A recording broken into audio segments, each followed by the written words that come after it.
big on cutting out, and I think I said to one of you guys as well off air, cutting out liquid calories. Liquid calories. Liquid calories. So people think, I'm not eating all day, so I'm fasting. But if you're stacking your insulin with lattes and Coke, you're not eating all day, but you're still not fasting. You know what I mean? Yeah, what about fruit juicing? No, I don't. Nah, that's too much sugar. No, fruit. No, juicing. Not like concentrated, but juice. That's actual fruits. Actual fruits that have been blended. That's good. Yeah, you can have that. Have it. The thing is, okay, like I give you an example. I spoke to a dentist as well, by the way, and he agreed with me. It's better to have 50 grams of sugar in one sitting than it is to have 1 gram of sugar 1 hour. Every hour. Why is that? That'll only be 24, 12 hours. Exactly. It'll be 24, but you're constantly stacking insulin. You get it? So your body stays in a state that's... Exactly. So you want to stay, so it's better to have 50 grams in one sitting than it is to 1 gram every 24 hours. But doesn't that 50 grams in one sitting, for example, what does that do to your body? Does it make you crash or...? No. So as in it's better for your fasted state. Because essentially what's happening is if you're stacking insulin every 1 hour, you're not fasting anymore. But if you just have 50 grams in one sitting, 1 meal a day, just 1 hour, you've been fasting 23 hours. So I don't recommend doing that, but I'm saying just whatever you do, don't snack. So if you can have the fruit juice, have it with a meal. Don't have it in the morning. Don't have fruit juice. You're a big man. Come on. No, I'm not talking. I'm not talking about fruit juice like concentrate. I mean, I've juicing, blended. Blended fruit. I do that as well. I love like limes. I love if you get some limes and cucumbers and like green apples, you make like a green smoothie. Is there such thing as too much fruit? Yeah, I think so. I think really? If you have too much. Someone's telling me too much banana is a bit mad. Yeah, you can get. I like bananas though. Fry them, man. Fry them. Fry bananas. Yeah, have the not planting. Like I'm talking about normal bananas. You can fry bananas. I think they're a bit better. You can dry them. Green banana. I think it's all about Because what I've been aiming for is 9 o'clock, 12 o'clock, 3 o'clock, fruit that's been put in a blender, and then in the evening I'll have meat and veg. Would you suggest to go against that? Yeah, because you're just backing insulin without any protein. You want to have protein, you know. Protein is important. It's important for your body function, for your brain function. Protein and fat. You can't build. We talked about test levels earlier. How it's decreasing in men. To build hormones, you have to have fat in your diet. So I tend to eat like beans, which are fiber as well, protein, the carbohydrates, a lot of olive oil, a lot of hummus and halloumi. That's hummus fatty, you know. Hummus is really good. Chickpeas as well. Chickpeas, And olive oil, quite fatty. Walnuts are full of fat as well. So fat and protein tend to be my go-to. I don't tend to eat white rice or any stuff like that. What about wild rice? Wild rice. Yeah, I don't really have that. If I'm gonna have carbohydrates, it'll be like cassava and be like plantain, because it's a bit more slow release. Okay. It's well with me. Okay. I've got a lot of Nigerian friends, and they make like nice. Cassava and plantain. Cassava, manioc, innit? Yeah. West African food is nice. Like, even the rice is nice. You rang it way back. I don't even have it though. Now wild rice is slow release as well, though, isn't it? Cool. Yeah, so I would have that with like a mix of lentils or something like that. And obviously it's high in fibre. Yeah, it's good in and out. Do you know what I mean? You don't feel bloated. I heard people have cauliflower rice. I've never had it. Yeah, I've had it before as well. Yeah, it's not that great. It's not great. As in tasting, it's not. Yeah. But yeah, if I'm gonna have rice, I'll have a small amount. They say your rice should be, literally just a few spoonfuls, not a full plate, because then you can taste it. You don't want to have the whole thing. Taste it.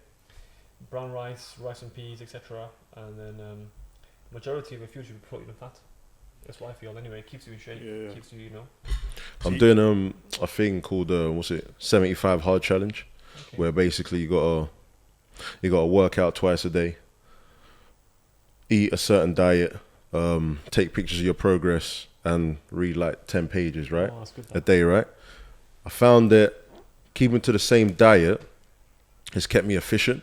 Whereas when I like switch it up and I have like, I don't know, like a Joe and a juice or something like this, I'm lethargic the next day. I feel like this is why I say my usual diet is like what? Salmon, wild rice, lentils, and I just back that every single day. Exactly. Every single day. And then if you want to spice it up, use a different spice. Oh yeah. One Yeah. day, Cajun the next day. Yeah. A bit of Tabasco sauce the next day. It's the same food, but it tastes different. Yeah. That's a hack. Yeah. So that's what I talk about in the book. Have the same food, like literally have the same food. At 3 o'clock I'm eating. At 10 o'clock in the morning I'm working out. So keep decisions minimal. Is that what they call a stoic mindset? Or? No, stoic mindset is not. I get that confused sometimes. Yeah, stoic mindset is not letting life derail you. Life happens. Life's gonna happen. Life's gonna hit you, but you kind of fall off, but you don't fall down. It's like the crown. The crown will fall to the side, but the crown doesn't fall off. You know like you don't let it affect you. Yeah, exactly. as much. So because you can't change what's happened to you. Only thing you have now is the right.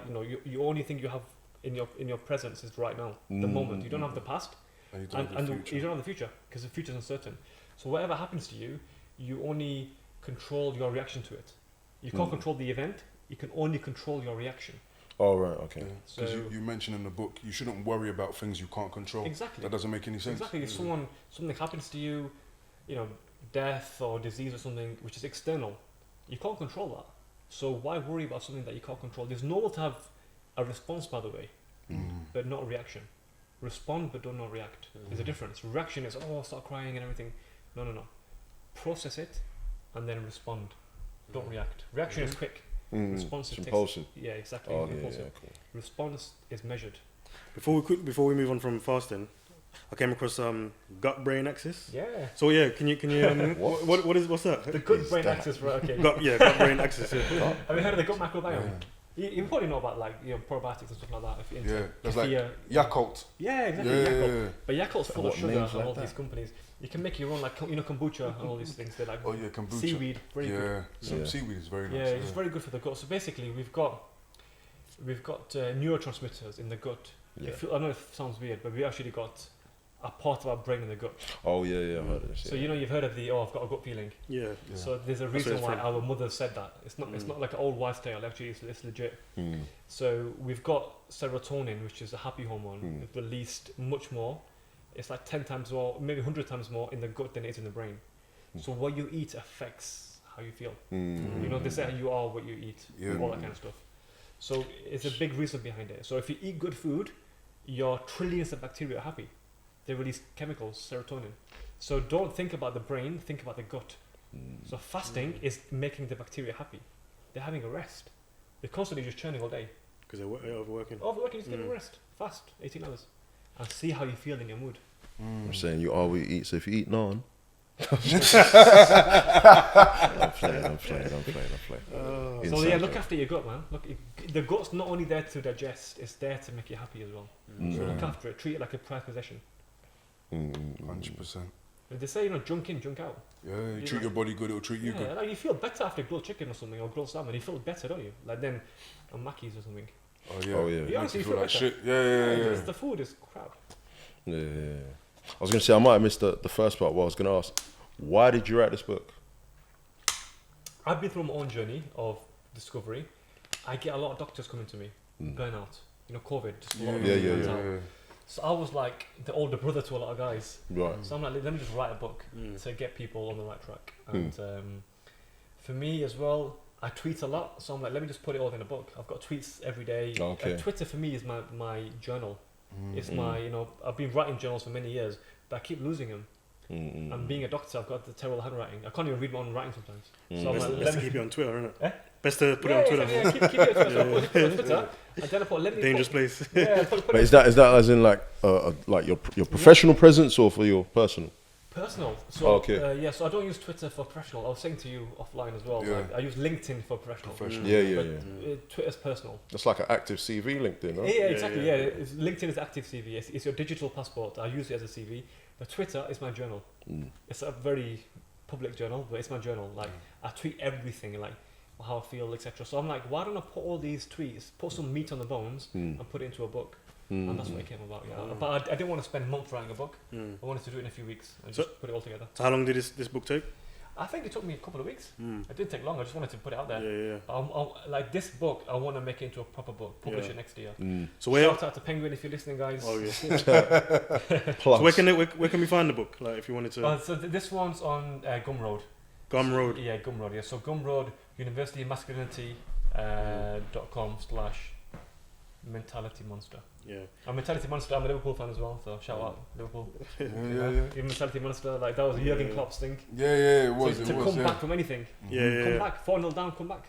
Right, let's not talk about football today, bro. Allow it. I heard on the train, bro. I was gonna say, but you got another book as well. I forgot the name of it. I read it was one of the chapters. I think in Persistence or something. That he was talking about your other book. You got a few books. I've got 3 books. Yeah, which one are you talking? I can't remember now. What, say the titles? Huh? Can you say the titles? One's